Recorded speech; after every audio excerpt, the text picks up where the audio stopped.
নমস্কার, আমি গামছা। বাংলায় গয় আকার দিয়ে শুরু। মানুষের নিত্য প্রয়োজনীয় জিনিসের মধ্যে আমি একজন। আমাকে ছাড়া মানুষের জীবন মনে হয় অসম্পূর্ণ। গাড় থেকে মাথা, মাথা থেকে গাড়, সম্পূর্ণ জায়গা আমাকে মোচা হয়। কখনো গরিবের কোমরে, কখনো বা কৃষকের মাথায়, কখনো কখনো বৌদিদের বুকে। কিছু কিছু লোক আমাকে দিয়ে এমন ভাবে বাড়া ডোল ঠিক করে আমাকে ধোবেও না। আরে ভাই বলিস, তাতে আমার কোনো দুঃখ নাই।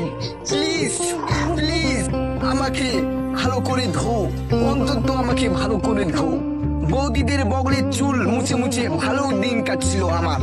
হঠাৎ এন্ট্রি নেয় ওয়ালা, আমার পিসাতো ভাই। ধীরে ধীরে এখন বৌদিরা তোয়ালা ব্যবহার করা শুরু করে দিয়েছি, গামছার ব্যবহার করতেছি না।